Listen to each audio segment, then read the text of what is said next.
සියලුම ආතරයිටිස් රෝග සඳහා රාජපුර හන්දි තෙල ඔබ සුවෙන් තබයි.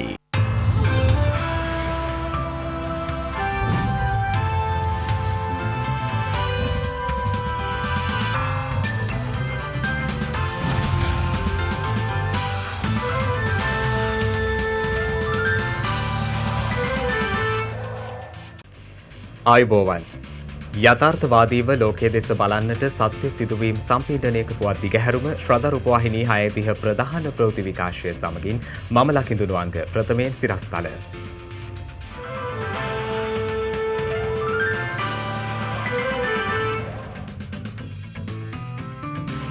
ශ්‍රී ලංකාව කොවිඩ් අවදානමේ සිව්වන මට්ටමේ රටක් බව ඇමරිකාවෙන් දැනුම් දීමක්. කොවිඩ් තත්ත්වය ඇපඉල්ලීමට සුවිශේෂී හේතුවක් නොවන බව අභියාචනාධීකරණය දන්වයි. ශ්‍රී ලංකාව කැනීම් කළ තෙල් සහ ගෑස්ලින් 4න් 3ක් සාර්ථකයි. බලශක්ති අමාත්‍යවරයා පවසයි. වසර 8කට පසු දකුණු අප්‍රිකානු පිලට එරෙහිව ශ්‍රී ලංකා ක්‍රිකට් පිලට එක් දින තරගාවලි ජයක්. ඉන්දුනීසියාවේ බන්ධනාගාරයක ගින්නක්. රැඳවියන් 41ක් ජීවිතක්ෂයට.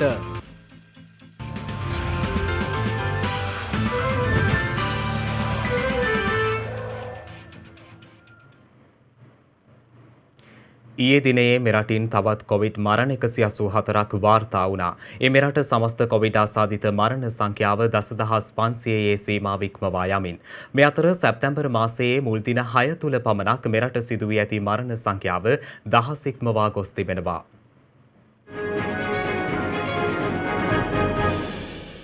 ඊයේ තවත් කොවිඩ් ආසාදිතයින් 2964 දෙනෙකු වාර්තා වුණා. ඒත් සමග මෙරට සමස්ත කොවිඩ් ආසාදිතයින් සංඛ්‍යාව දැක්ුණේ 4,71,863ක් ලෙසයි. එලෙස වාර්තා වූ ආසාදිතයින් අතරින් 4 දෙනෙකු විදේශයන්හි සිට පැමිණි පුද්ගලයින් බවයි රජයේ ප්‍රවෘත්ති දෙපාර්තමේන්තුව සඳහන් කළේ. මේ වන විට දිවයිනේ කොරෝනා රෝගීන් තත්ත්වය යම්කිසි ආකාරයක පහත බැස්මක් සිදුවෙන බවට පෙනී යනවා. ඒ අනුව රිජ්ජු ආරය ළමා රෝගවලට දිනකට පැමිණෙන රෝගීන් ප්‍රමාණය අපි පරීක්ෂා කිරීමේදී පෙර දිනවලට වඩා සාමාන්‍යයෙන් 3න් 1 පමණ ප්‍රමාණයක් තමයි රෝගීන් වාර්තා වෙන්නේ. ඒ වගේම දැරිසත්චාරයකේ ගත්තත් අපි රෝගීන් එක්කෙනෙකු දෙන්නෙකුට පමණ තමයි කොරෝනා ආසාදිත රෝගීන් බවට ප්‍රතිකාර ලබා දීමට සිදු වෙලා තියෙන්නේ. පසුගිය සතිය තුළ බැලුවම අපිට සාමාන්‍යයෙන් දිනකට පාවිච්චි කරන ඔක්සිජන් ටොන් ප්‍රමාණය අඩු වෙලා තියෙනවා. ඒ සෞඛ්‍ය කාර්ය මණ්ඩලෙත් ආසාදිත වෙන ප්‍රමාණය අඩු වෙලා තියෙනවා. මේ තත්ත්වය අනිත් පැත්තට කරකැවෙන්න පුළුවන්.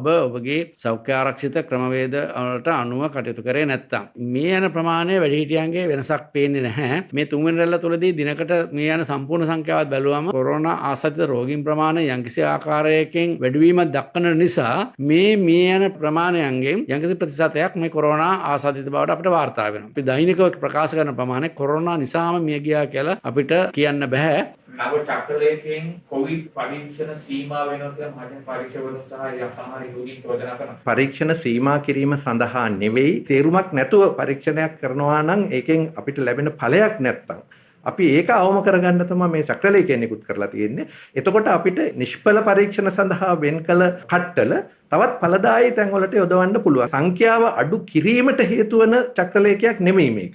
නමුත් ඵලදායීභාවය වැඩි කිරීමටයි. පසුගිය 6 වෙනිදා සිදු වූ තවත් කොවිඩ් ආසාදිත මරණ 184ක් සෞඛ්‍ය සේවා අධ්‍යක්ෂ ජෙනරාල්වරයා විසින් ඊයේ තහවුරු කළා. මියගේ පිරිස අතර 134 දෙනෙක් අවුරුදු 60ට වැඩි පුද්ගලයින් වන අතර ඊට පිරිමි පුද්ගලයින් 68ක් ද ඇතුළත්. ඒ අතරින් වයස අවුරුදු 30-59 අතර පුද්ගලයින් 46 දෙනෙක් ජීවිතක්ෂයට පත්ව ඇති අතර එහි කාන්තාවන් 20 දෙනෙක් සිටින බවයි රජයේ ප්‍රවෘත්ති දෙපාර්තමේන්තුව සඳහන් කළේ. වාර්තා වූ මරණ අතරට පිරිමි පුද්ගලයින් 97ක් සහ කාන්තාවන් 87ක් ඇතුළත්. ඒ අනුව මේ වන විට මෙරට සමස්ත කොවිඩ් ආසාදිත මරණ සංඛ්‍යාව දැක්වෙන්නේ 10504ක් ලෙසයි. මේ අතර කොවිඩ් අවදානම සැලකිල්ලට ගනිමින් ශ්‍රී ලංකාවේ සංචාරය කිරීමෙන් වැළකී සිටින ලෙස ඇමරිකානු වසංගත රෝග හා පාලන හා වැළැක්වීමේ මධ්‍යස්ථානය එරට වැසියන්ට දැනුම් දී තිබෙනවා. ඒ ශ්‍රී ලංකාව කොවිඩ් අවදානම සම්බන්ධයෙන් 4 වන මට්ටමේ එනම් ඉහළ අවදානම් රටවල් අතරට නම් කරමින් ශ්‍රී ලංකාවට අමතරව ජමයිකාව සහ බ්‍රූනායි යන රටවල්ද ඇමරිකාව විසින් ඉහළ අවදානම් රටවල් අතරට ඇතුළත් කර තිබෙනවා. ශ්‍රී ලංකාවේ වත්මන් COVID-19 වෛරස ව්‍යාප්තිය හමුවේ පූර්ණ එන්නත්කරණයට ලක් වූ පුද්ගලයින්ටද වෛරසය ආසාදනය වීමේ හැකියාවක් මෙන්ම පැතිරවීමේ හැකියාවක්ද පවතින බවයි ඔවුන් ඒ ඔස්සේ පෙන්වා දී ඇත්තේ. මේ අතර මාතර වැලිගම වට්ටක්ගොඩ රජයේ ආයුර්වේද රෝහලට අයත් භූමියේ අතහැර දමා ඇති ගොඩනැගිලි පිළිසකර කර කොවිඩ් ප්‍රතිකාර ඒකකයක් ඉදිකිරීම සඳහා සූදානම් කිරීම වැලිගම ප්‍රාදේශීය සභාව සහ ගම්වාසීන්ගේ සහයෝගයෙන් ඊයේ සිදු කෙරුණා. දිස්ත්‍රික්කය තුළ ඉහළ යන කොවිඩ් ආසාදිතයින්ට අවශ්‍ය රෝහල් ධාරිතාව වැඩි කර ගැනීම එහි අරමුණයි. මේ අතර සැකකරුවන් වෙනුවෙන් අප ඉල්ලීම් ඉදිරිපත් කිරීමේදී කොවිඩ් වසංගත තත්ත්වය සුවිශේෂී හේතුවක් වශයෙන් පිළිගත නොහැකි බව අභියාචනාධිකරණය තීන්දුව කර තිබෙනවා. මද්ද්‍රව්‍ය චෝදනා සම්බන්ධයෙන් රක්ෂිත බන්ධනාගාර ගත කර සිටින සැකකරුවෙකු වෙනුවෙන් ඉදිරිපත් කළ ප්‍රතිචෝදන පෙත්සමක් ප්‍රතික්ෂේප කළ අභියාචනාධිකරණ විනිසුරු මඩුල්ල විසිනුයි මෙම නියෝගය නිකුත් කර ඇත්තේ.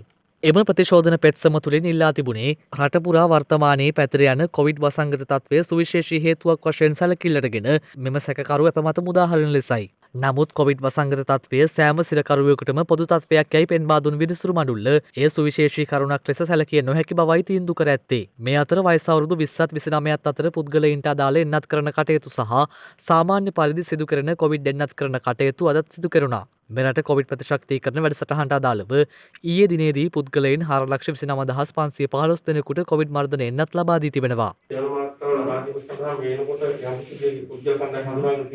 අනිවාර්යයෙන්ම තෙවන මාත්‍රාව ලබා දිය යුතු පළවෙනි කණ්ඩායම විදියට සෞඛ්‍ය කාර්ය මණ්ඩලය අපි හඳුනාගෙන තියෙනවා. දුන්නට පස්සේ තවදුරටත් බලපෑම් ඇති වෙන පුරන් කණ්ඩායම තමයි නොඑක් රෝග පීඩාවන් තියෙන අය බොනවන රෝග වගේ ඒවා ඒ කණ්ඩායමට තමයි ඊළඟට තෙවන මාත්‍රාව ලබා දීමට කටයුතු කරන විශේෂයෙන්ම අවුරුදු 60ට වඩා උදවියට. යම් යම් නිදන්ගත රෝගීන් ළමයින්ට එන්නත් ලබා දීම සඳහා යෝජනා කරලා තියෙනවා ළමා රෝග විශේෂඥයන්ගේ කණ්ඩායම. කුඩා දරුවන් සඳහා මේ එන්නත ලබා දීම පිළිබඳව ගොඩාක් පරීක්ෂණ සිදු වෙලා නැහැ. ඒක නිසා ජාත්‍යන්තර වශයෙන් උත් අවුරුදු 12ට වඩා අඩු දරුවන්ට එන්නත් කරන්නේ එහෙම සිදුවන්නේ නැහැ. කෙසේ වෙතත් අවුරුදු 12ට වඩා වැඩි දරුවන්ගේ අපි ඊළඟ පියවරේදී බලාපොරොත්තු වෙනවා.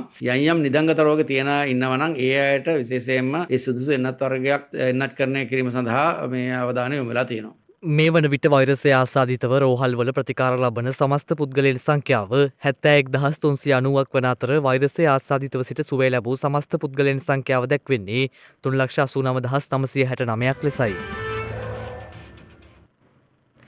නිවසේ සිටින ඔබේ කුඩා දරුවාට COVID-19 වෛරසය ආසාදනය වී ඇතැයි දැන ගැනීම සඳහා විශේෂ රෝග ලක්ෂණ කිහිපයක් පිළිබඳව සෞඛ්‍ය ප්‍රවර්තන කාර්යාංශය දැනුවත් කිරීමක් සිදු කර තිබෙනවා.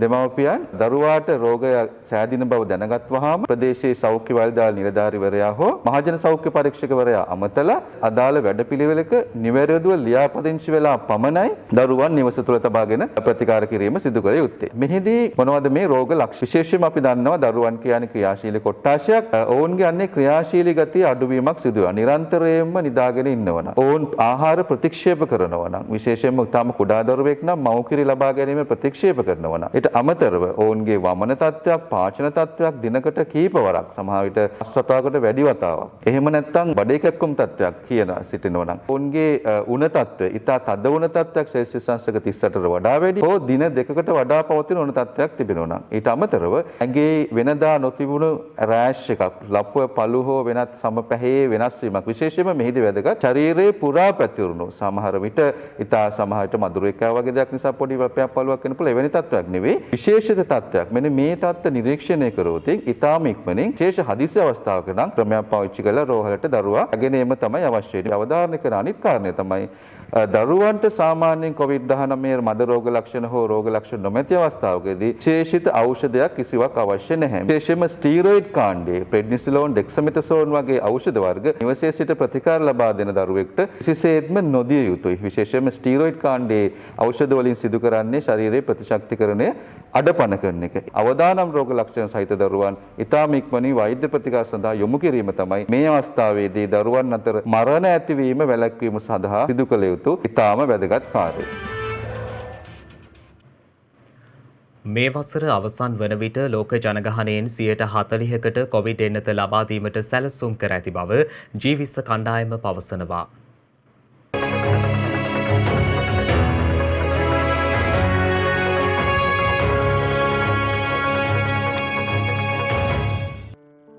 මෙම වසර අවසන් වන විට ලෝක ජනගහනයෙන් 40%කට කොවිඩ් එන්නත් ලබාදීමට සැලසුම් කර ඇති බව G20 කණ්ඩායමේ සෞඛ්‍ය අමාත්‍යවරුන් ප්‍රකාශ කළා. ලොව ප්‍රධාන පෙළේ ආර්ථිකයන් 20 සහ යුරෝපා සංගමය ඇතුළත් G20 කණ්ඩායමේ සෞඛ්‍ය අමාත්‍ය සමුළුවක් පසුගිය දින දෙක තුළ ඉතාලියේ රෝම නුවරදී පැවැත්වුණා. සමුළුව අවසානයේ ඔවුන් නිකුත් කරන ලද ඒකාබද්ධ නිවේදනයෙන් දැක්වෙන්නේ කොවිඩ් වෛරස ගෝලීය වසංගතය පාලනය කර ගෝලීය ආර්ථිකය ප්‍රකෘතිමත් කිරීම සඳහා ශක්තිමත් බහුපාර්ශ්වික සහයෝගීතාවයක් අවශ්‍ය වන බවයි. එමෙන්ම දුප්පත්කම ඇතිනැති පරතරය කාලගුණ වෙනස පරිසර දූෂණය සාමය සහ යුක්තියට එල්ලබී ඇති ගෝලීය අභියෝග පිළිබඳව මෙම සමුළුවේදී අවධානය යොමු වී තිබෙනවා. මේ අතර ගත වූ දිනේදී ඇමරිකාවෙන් නැවත වරක් කොවිඩ් ආසාදිතයින් ලක්ෂය ඉක්මවා වාර්තා වී තිබෙනවා. එම සංඛ්‍යාව දැක්වුණේ 1,70,060ක් ලෙසයි. එමෙන්ම නව කොවිඩ් මරණ 815ක්ද වාර්තා වී තිබෙනවා.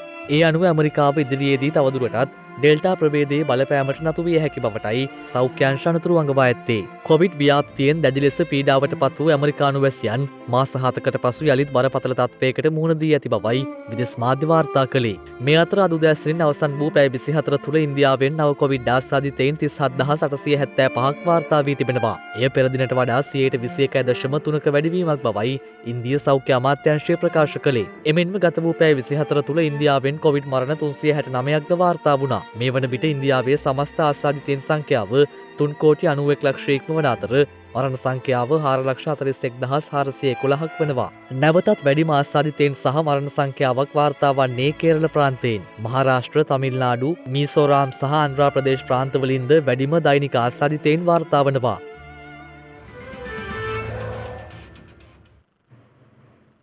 රටේ සමස්ත ණය ප්‍රමාණය මෙන් තුන්ගුණයක ආදායමක් ඉපිය හැකි තෙල් සහ ගෑස් සම්පතක් මන්නාරම ද්‍රෝණියේ සැඟපැති බව බලශක්ති අමාත්‍ය උදය ගමන්පිල මහතා පවසනවා. ඊයේ පාර්ලිමේන්තුවේදී පැවති බලශක්ති අමාත්‍යාංශීය උපදේශක කාරක සභාවේදී අමාත්‍යවරයා මේ බව සඳහන් කළේ.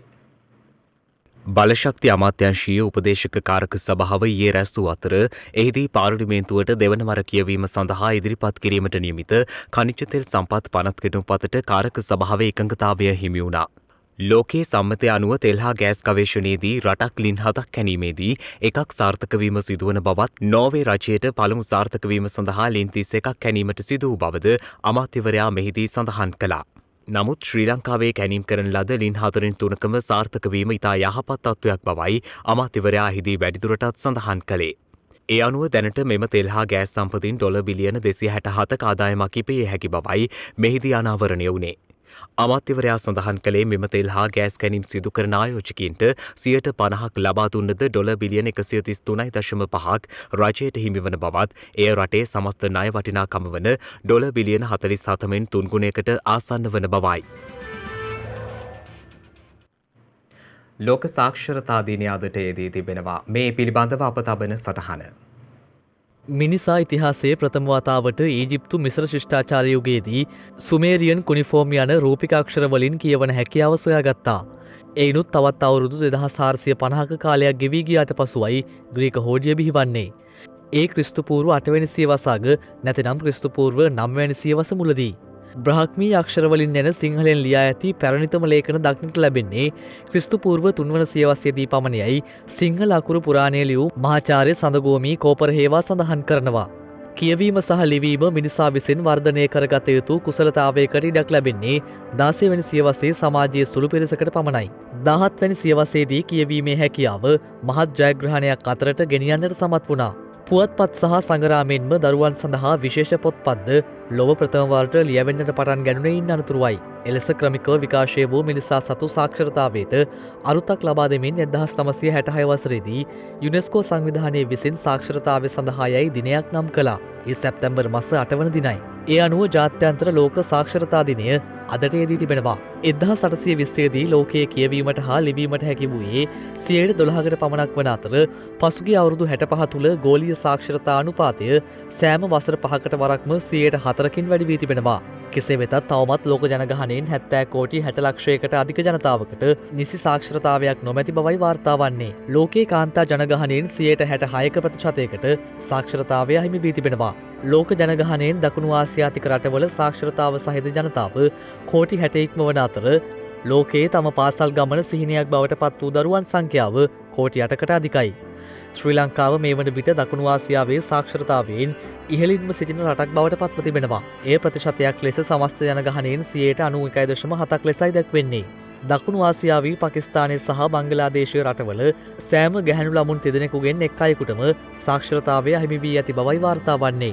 ඒ අනුව ශ්‍රී ලංකාව සාක්ෂරතාවයෙන් ඉහළ රටක් ලෙස ලෝකයේ සලකන අතර ඒ වෙනුවෙන් අතීතයේ සිට ශ්‍රී ලංකාව තුළ පැවති අධ්‍යාපන ක්‍රමවේදයන්ගේ දායකත්වය ඇගිය යුතුයි. කෙසේ වෙතත් ලංකාවද ඇතුළුම ලොව දරුවන්ගෙන් 62%කට අධික පිරිසකට පවතින කොවිඩ් තත්ත්වය නිසා අධ්‍යාපනය ලබා ගැනීමට නොහැකි වී තිබෙනවා. මෙහි අහිතකර බලපෑම තවත් වසර ගණනාවකින් මතුවිය හැකි බවයි ලෝක අධ්‍යාපන විද්වතුන් පවසන්නේ. කෙසේ වෙතත් ලෝපුරා දරුවන් මානසිකව මෙන්ම කායිකවද පීඩාවට පත්ව ඇති මොහොතක ලංකාවේ අපේ දරුවන්ට ඔවුන්ට හිමි අධ්‍යාපනය ලබා දීමටද පහසුකම් සැලසීම දෙමාපියන් නිසි බලධාරීන් මෙන්ම ගුරුවරුන්ගේද වගකීමක් සහ යුතුකමක් බව සිහිපත් කළ යුතුයි. ඉදිරියේදී වාණිජමය වශයෙන් ජලය සපයන ආයතන සඳහා ජලගාස්තු ඉහළ දැමීමට බලාපොරොත්තු වන බව ජල සම්පාදන අමාත්‍ය වාසුදේව නානායක්කාර මහතා පවසනවා. කෙසේ නමුත් සාමාන්‍ය පාරිභෝගිකයින් සඳහා ජල බිල්පත් ඉහළ දැමීමට කිසිදු බලාපොරොත්තුවක් නොමැති බවද අමාත්‍යවරයා අවධාරණය කළා. ජල බිල වැඩි කිරීම නෙමෙයි අපේ උවමනාව. පුළුවන් නම් ජල බිල අඩු කිරීම. අපි වාණිජමය වශයෙන් ජලය සපයනවා කර්මාන්තශාලාවලට විශාල වශයෙන්. ඒ වගේම වාණිජ්‍ය ආයතනවල. ඉතින් ඒවා අපට ගෙවන මුදල ඔවුන් ඒ ජලය භාවිතා කරලා ලබන්නා වූ ලාභයත් එක්ක යම්කිසි සැසඳීමක් තිබෙන්න ඕන. ඒ අනුව බලලා අපට පුළුවනි ඒ වාණිජමය ආයතන වලින් අපේ ආදායම වැඩි කරන්න. ඊට වඩා ලොකු ප්‍රශ්නයක් තියෙනවා. අපට ආදායමක් නොලැබී අපතේ යනවා යම් තැනක ජලය. යම් තැනක ආයතා පරිදි ගන්නවා. අපි බලාපොරොත්තු වෙන්නේ අර අපතේ යෑමයි ආයතා ලෙස ගැනීමයි. ඒකට වාණිජමය අංශවල අපි සපයන ජලයෙන් අපි අය කරන මුදල අපි වැඩි කර ගැනීමයි. මෙන්න මේ ආකාරයට අපේ ආදායම වැඩි කරගෙන. එතකොට අපි 2019 වෙනකොට ඝනමීටර මිලියන 2.07ක් අපි ජලය නිෂ්පාදනය කරා. ඒකෙන් 125ක් කියලා හිතුවොත් ඝනමීටර ලක්ෂ 5ක් අපි නාස්ති කරලා තියෙනවා. ඝනමීටර ලක්ෂ 5න් අපිට ලක්ෂ 2ක් ඉතුරු කරගන්න පුළුවන් වැඩපිළිවෙලක් අපි හදාගත්තොත් එහෙම අපිට අවම වශයෙන් සම්බන්ධතා ලක්ෂ 3කට වැඩියෙන් කිසිදු අමතර වියදමක් දරන්නේ නැතුව සාමාන්‍ය ජනතාවට දෙන්න පුළුවන්. හුඟක් ප්‍රධාන නගර ආශ්‍රිතව 50%කට ආසන්නයි අපේ ජල නාස්තිය. අපේ සමස්ත පිරිවැය ඒකකයකට රුපියල් 50කට විතර ආසන්න තත්ත්වයක තියෙන්නේ. හැබැයි අපි රටේ සමස්ත ජනතාවගෙන් 60%කට ජලය ලබා දෙන්නේ මේ ඒකක පිරිවැයට වඩා සෑහෙන අඩු මුදලකට. පළවෙනි ඒකක 15 පාවිච්චි කරන අයගෙන් අපි ආය කරන ගාස්තු රුපියල් 200ක විතර මට්ටමක තියෙන්නේ. හැබැයි අපි රුපියල් 750ක් ඒ වෙනුවෙන් වියදම් කරනවා. එතකොට ඒ මුදල පියවා ගන්න මේ වෙනකොට දායක වෙන්නේ රටේ සමස්ත ජල පාරිභෝගිකයන්ගෙන් 20%ක් විතර. දැන් තවත් දේශීය පුවත් කිහිපයක් කෙටියෙන්.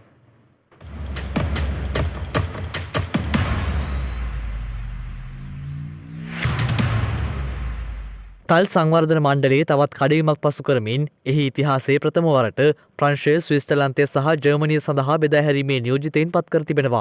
ඒ සඳහා වන ගිවිසුම් අත්සන් තැබීම විෂය භාර රාජ්‍ය අමාත්‍ය අරුන්දික ප්‍රනාන්දු මහතාගේ ප්‍රධානත්වයෙන් පැරිස් නුවර ඇග්නිහිදී සිදු වුණා. තල් සංවර්ධන මණ්ඩලයේ සභාපති ක්‍රිෂාන්ත පතිරාජ මහතා සහ බෙදා හැරීම් නියෝජිතයින් ලෙස පත් කෙරුණු ඩියුක් අලංකෝ අරුමතුරේ සිවරාබුරම යන මහත්වරු අතරයි මෙම ගිවිසුම අත්සන් තැබුණේ.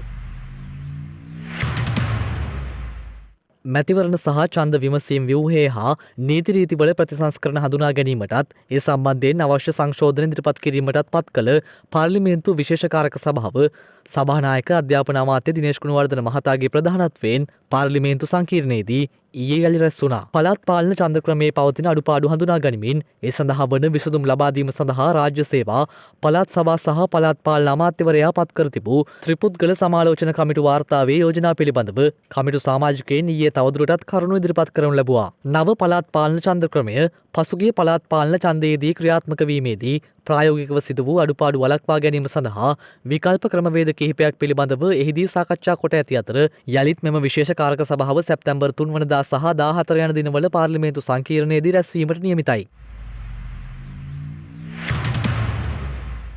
සඳහිරු සෑයේ චූඩාමානික්‍ය සහ කොත් වහන්සේ මේ දක්වා කළුතර බෝධි පරිශ්‍රයේ මේ වන විට තැන්පත් කර තිබෙනවා. දැඩි සෞඛ්‍ය ආරක්ෂණ මාර්ගෝපදේශයන්ට අනුව දිනපතා ගරුතර මහා සංඝරත්නයේ ප්‍රධානත්වයෙන් ආගමික වතාවත් සිදු කරන අතර ඉදිරියේදී චූඩාමානික්‍ය සහ කොත් වහන්සේ රැගත් රථ පෙළහැර අනුරාධපුරය දක්වා දිවයිනේ ප්‍රදේශ රැසක් ආවරණය වන පරිදි ගමන් කිරීමට නියමිතයි.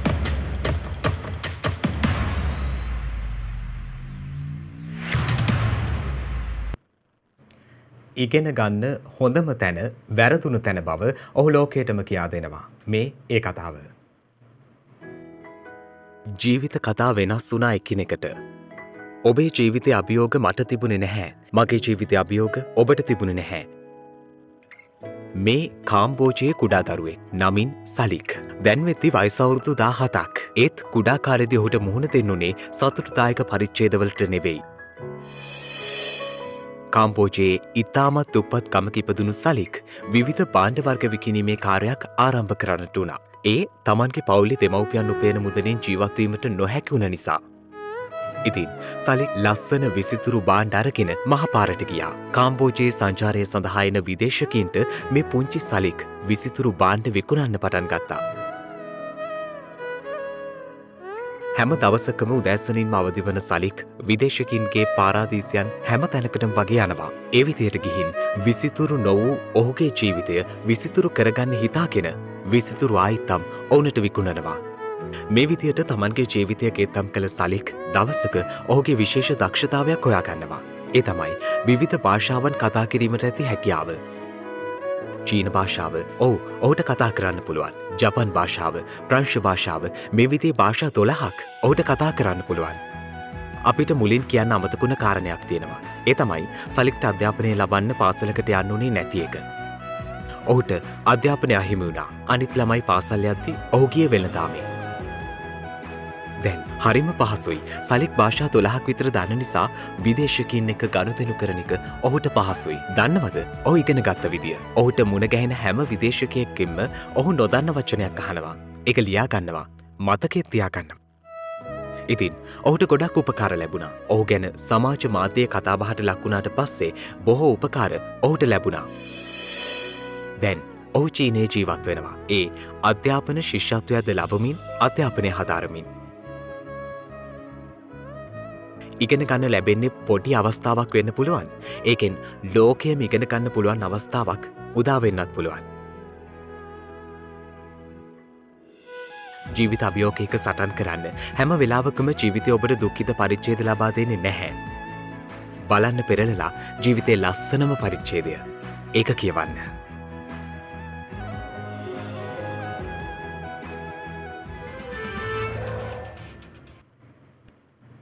අවධානය විදෙස් පුවත් වෙත.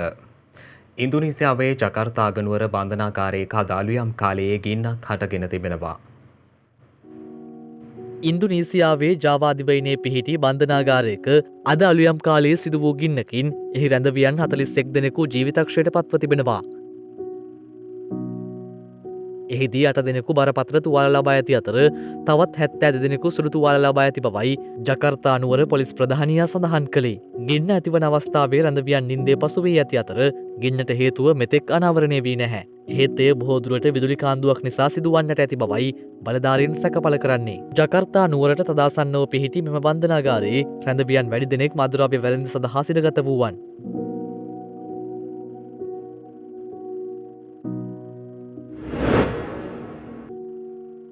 මේ අතර ඇෆ්ගනිස්තානයේ බලයත් පත් කරගෙන සිටින තලිබාන් සංවිධානය ඊයේ අන්තර්වාර රජයක් ප්‍රකාශයට පත් කර තිබෙනවා. නව අන්තර්වාර රජයේ අග්‍රාමාත්‍යවරයා ලෙස නම් කර ඇත්තේ තලිබාන් සංවිධානයේ පුරෝගාමියෙකු වන මුල්ලා මොහොමඩ් හසාන් අකුන්ද යන පුද්ගලයායි. ඔහු එක්සත් ජාතීන්ගේ සංවිධානයේ අසාදු ලේඛනයට ඇතුළත් කර ඇති පුද්ගලයෙක්. එමෙන්ම අභ්‍යන්තර කටයුතු අමාත්‍යවරයා ලෙස නම් කර ඇති සිරජුඩීන් හක්කානි ඇමරිකානු FBI ඔත්තු සේවා මගින් අවශ්‍ය පුද්ගලයෙකු ලෙස නම් කර ඇති හක්කානි සන්නද්ධ කණ්ඩායමේ නායකයයි.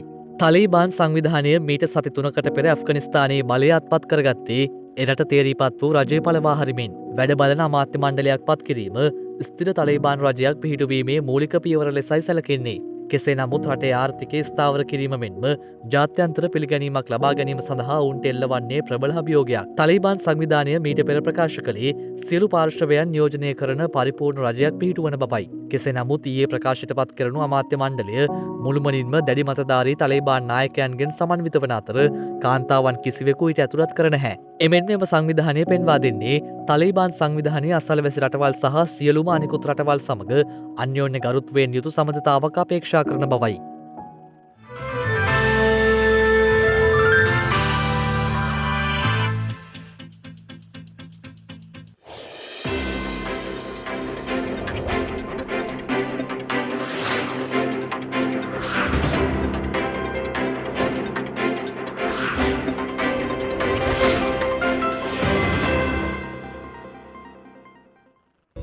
හෙට සැප්තැම්බර් මස 9 වනදා ශ්‍රී ලංකාවේ නාමය ජාත්‍යන්තරයට ගෙන ගිය කලාව පිළිබඳ පුරෝගාමී ඉතිහාසඥයෙකු කලාව පිළිබඳ දර්ශනවාදියෙකු වූ ආනන්ද කුමාරස්වාමි මහතා මෙලොවින් සමුගෙන ඇත්තේ 1947 සැප්තැම්බර් මස 9 වන දිනයි.